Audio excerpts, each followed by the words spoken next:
ಹಾಂ net ಹಾಕಿಬಿಟ್ಟಿದ್ದಾರೆ sir. ನೆಟ್ಟು ಬಿಸಿಲು ತಾಪ ಹಾಂ ಓಕೆ ಸರ್ ಓಕೆ. ಇದು ಡ್ರಿಪ್ ಬೇರೆ ಹಾಕ್ಬಿಟ್ಟಿದ್ದೀರಲ್ಲ ಸರ್ ಮೇಲ್ಗಡೆ?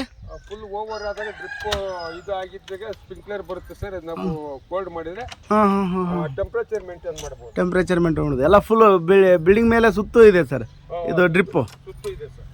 ಹಾಂ ಹಾಂ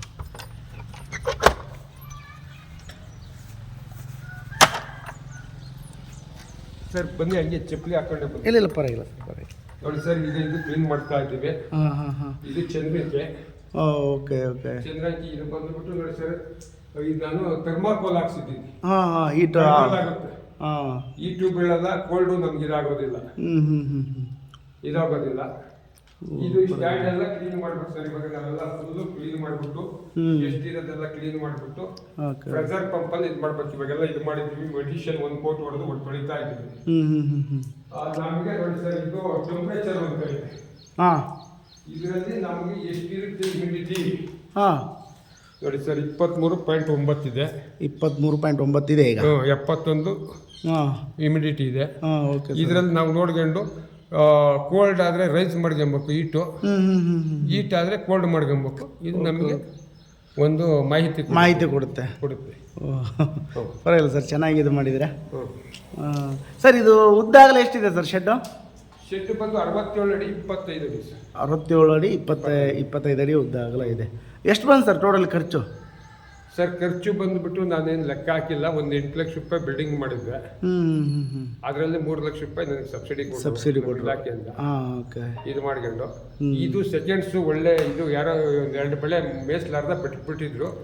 ಸೆಕೆಂಡ್ಸು ನಾನು ಒಂದು 80,000 ರೂಪಾಯಿ ಕೊಂಡ್ಕೊಂಡ್ಬಂದೆ.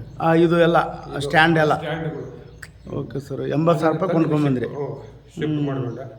ಪರವಾಗಿಲ್ಲ ಸರ್. ಚಂದ್ರಂಕೆಗಳು ನಾನು ಎಲ್ಲ ಒಂದು 90 ರೂಪಾಯಿಗೆ ಅದೊಂದು ಫಸ್ಟ್ ಸ್ಟಾರ್ಟಿಂಗ್ ಚಂದ್ರಂಕಿ ತಂದೋನೆ ನಾನು ಸರ್. ಒಂದು ಕಿತ್ತ ಏನಾಗ್ಬಿಡ್ತು ಅಂದರೆ ನಮ್ಮ ರಿಲೇಷನ್ನಲ್ಲೇ ತಿರೋಗ್ಬಿಟ್ರು. ಇವ್ರು ಯಾರು ನಮ್ಮ ಪಕ್ಕದ ಈ ಭಕ್ತರಳ್ಳಿ ಮೋಹನ್ ಅಂತ ಅವ್ರು ತಗೊಂಬಂದಿದ್ರು.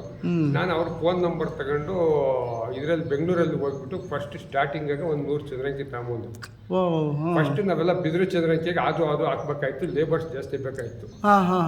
ಅವ್ರು ಏನು ಮಾಡ್ಬಿಟ್ರು, ಅವ್ರು ತೀರೋಗಿದ್ದಕ್ಕೆ ಮಧ್ಯಾಹ್ನನೇ ಹೊರಟುಬಿಟ್ರು. ನಾನು ರೇಷ್ಮೆ ಆಯೋರು ಇರಲಿಲ್ಲ. ಸದ್ಯಕ್ಕೆ ತಂದು ಚಂದ್ರಂಕಿ ಹೊಚ್ತಿದ್ದಂಗೆ ನಾನು ಫಸ್ಟು ಒಳ್ಳೆ ಇದರ ಒಳ್ಳೆ ಅಲ್ಲಿಂದ ಈಚೆಗೆ ನಾನು ತಂದು 450 ಚಂದ್ರಂಕಿ ಇದೆ.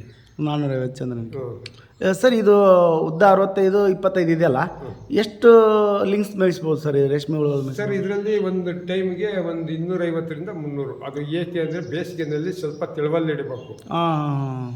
ಮಳೆಗಾಲದಲ್ಲಿ ಸ್ವಲ್ಪ ಒದಗು ಹುಳ ಇದ್ರೂ ನಡೀತೈತಿ. Okay sir okay. ಇದು ನೋಡ್ಕೊಂಡು ಡಿಸ್ಟೆನ್ಸ್ ಒಂದು 50 ಮಟ್ಟ ಹೆಚ್ಚು ಕಮ್ಮಿ, ಒಂದು 25 ಮಟ್ಟ ಹೆಚ್ಚು ಕಮ್ಮಿ ನಾವು ಕೊಡಬೇಕು. ಪರವಾಗಿಲ್ಲ ಬಿಡಿ ಸರ್, ತುಂಬ ಚೆನ್ನಾಗಿದೆ ರೀ. ಇದೆಲ್ಲ ನೋಡಿ ಸರ್, ಇವಾಗ ಇದ್ರಾಗ ಪಾಲಿಥಿನ್ ಪೇಪರು ಇದು ಪೇಪರ್ ಬರುತ್ತೆ. ಹೌದು ಸರ್. ಪೇಪರ್ ಹಾಕ್ಬಿಟ್ಟು ನಾವು ಕ್ಲೀನಾಗಿ ಇದು ಮಾಡಿಬಿಟ್ಟು ಇದು ಮಾಡ್ಬೇಕು. ಸೂಕ್ಷ್ಮ ತಲೆ ಕೂದಲಷ್ಟು ಇರುತ್ತೆ ಸರ್ ಫಸ್ಟ್ ಸ್ಟಾರ್ಟಿಂಗ್. ಇದನ್ರಿ ಪೇಪರ್ ಇದೆಲ್ಲ. Okay okay. ಇದನ್ನೆಲ್ಲ ಮೊದಲು ಹಾಕಿಬಿಡ್ತೀರಾ? ಕ್ಲೀನ್ ಮಾಡ್ಬೇಕು ಸರ್. ಇದನ್ನು 3 ಕಿತ್ತ ಕ್ಲೀನ್ ಮಾಡ್ಬೇಕು. ಮನೆಯಲ್ಲಿಂದಲೂ ಕ್ಲೀನ್ ಮಾಡ್ಬೇಕು ಸರ್. ಮನೆಯಲ್ಲೆಲ್ಲ ಸ್ವಲ್ಪ ಕೊಳಕೋ ಕ್ರೀಮ್ಗಳಿದ್ರು ನಡೀತೈತೆ. ಇದಕ್ಕೆ ಏನು ಇಲ್ದಂಗ ಚೆನ್ನಾಗಿ ನೋಡಿ ಮಾಡಬೇಕು. ಯಾಕಂದ್ರೆ ಆ ಬ್ಯಾಕ್ಟೀರಿಯಾಗಳು ಅಟ್ಯಾಕ್ ಆಗಬಾರ್ದು. ಸರ್, ಈಗ ರೇಷ್ಮೆ ಹುಳುಗಳು ತಂಬರ್ತೀರಿ, ಅವರು 2ನೇ ಜ್ವರಕ್ಕೆ ಕೊಡ್ತಾರೆ ನಿಮ್ಗೆ ಅಲ್ವಾ? ಅದನ್ನ ಹೆಂಗೆ ಜೋಪಾನ ಮಾಡ್ತೀರಿ ಅದು ಸ್ವಲ್ಪ ಬಗ್ಗೆ ಹೇಳ್ರಲ್ಲ ಸರ್. ಅದಕ್ಕೆ ತಂದು ನಾವು ಫಸ್ಟ್ ಸ್ಟಾರ್ಟಿಂಗು ಒಂದು ಸ್ಟೆಪ್ ಹಾಕ್ಕೊಂತೀವಿ, ಸ್ವಲ್ಪ ಇಳಿಸ್ಕೊಂತೀವಿ. ಅವರು ಸೀಟ್ ಕೊಡ್ತಾರೆ.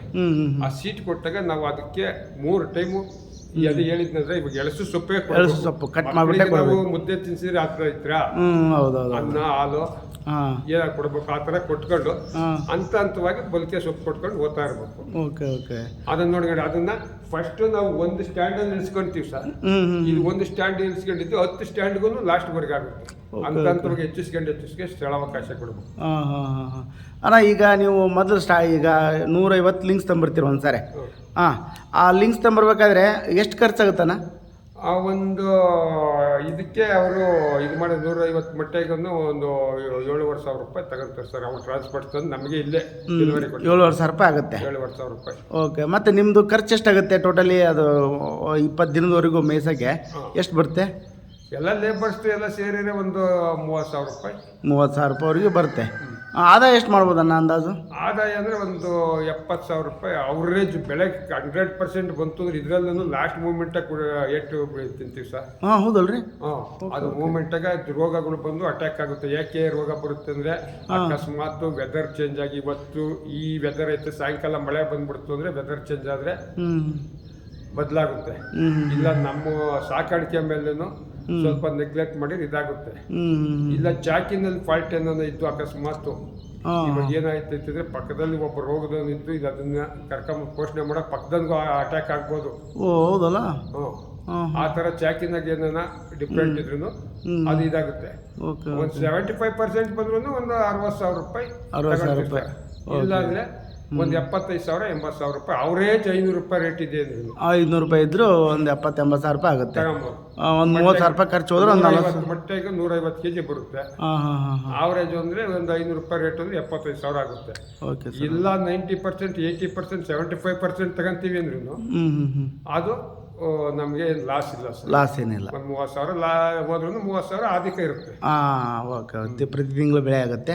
ಅಣ್ಣ ಈಗ ನಿಮಗೆ ಯಾವ ಈ ಒಂದು 10 ವರ್ಷದಲ್ಲಿ ಮಾಡ್ಕೊಂಡು ಬರ್ತಾ ಇದ್ರಲ್ಲ, ಯಾವ ವರ್ಷ ನಿಮ್ಗೆ ಚೆನ್ನಾಗಿ ಇಳುವರಿ ಬಂದೈತಿ? ಯಾವ ವರ್ಷ ನಿಮ್ಗೆ ಚೆನ್ನಾಗಿ ಇಳುವರಿ ಒಂದು ಬೆಳೆ ಬರುತ್ತೆ, ಒಂದು ಬೆಳೆ ಇದಾಗುತ್ತೆ, ಒಂದು ಬೆಳೆ ಬರುತ್ತೆ. ಅದೇನು ಈ ವರ್ಷನೇ ಅಂತ ಕಂಟಿನ್ಯೂಸ್ ಆಗಿ ಆಗುತ್ತೆ ಅಂತ ಹೇಳಂಗಿಲ್ಲ ಸರ್. ಹೌದಲ್ಲ. ಅವರು ಅಲ್ಲಿ ಚಾಕಿನಲ್ಲಿ ಫಾಲ್ಟ್ ಇದ್ದಾಗ ಫಸ್ಟ್ ಎಲ್ಲ ಜನಗಳು ಜಾಸ್ತಿ ಮೇಯಿಸ್ತಾ ಇರಲಿಲ್ಲ. ಅವಾಗ ರೋಗಗಳು ಕಡಿಮೆ ಇತ್ತು. ಇನ್ನೊಂದು ಬೂಜಿ ನೊಣ ಅಂತ ಬರುತ್ತೆ, ಅದು ಚುಚ್ಚಿಬಿಡ್ತು ಅಂದ್ರೆ ಫುಲ್ ಲಾಸ್ ಆಗ್ತೀವಿ. ಓಕೆ. ಅದೆಲ್ಲ ಚುಚ್ಚಿಬಿಟ್ಟು ಹುಳುನಲ್ಲಿ ಬಿಟ್ಬಿಟ್ಟು ಹುಳು ಸಾಯಿಸ್ಬಿಡ್ತದೆ ಮೊಟ್ಟೆ ಚುಚ್ಚಿ. ಅದೇ ನಾವು ಮಾವಿನಕಾಯಿಗೆ ಈ ಏನೋ ಗಾಯಗಳು ಅದಾದ್ರೆ ಬೀಳುತ್ತಲ್ಲ ಸರ್, ಅದು ಬರಲಾರ್ದಂಗೆ ನೋಡ್ಕೋಬೇಕು. ಅದು ಬರ್ದಂಗೆ ನೋಡಿ ಸುತ್ತು ಎಲ್ಲ ಮೆಸ್ಸು ಮಾಡಿಬಿಟ್ಟಿದ್ದೀವಿ. ಮ್ಯಾಗಡೆನೂ ಮೆಸ್ ಹೊಡ್ತಿದ್ದೀವಿ. ಆಗಲ್ಲ ಅಲ್ಲಿಗೂ ಸೊಪ್ಪು ಪಪ್ಪು ತರುವಾಗ ಹೊರೆಯಲ್ಲಿ ಅಲ್ಲೇ ಬಂದ್ಬಿಡುತ್ತೆ. ಅದನ್ನು ಕಂಟ್ರೋಲ್ ಮಾಡಬೇಕು. ಕಂಟ್ರೋಲ್ ಮಾಡಬೇಕು. ಪರವಾಗಿಲ್ಲ ಸರ್.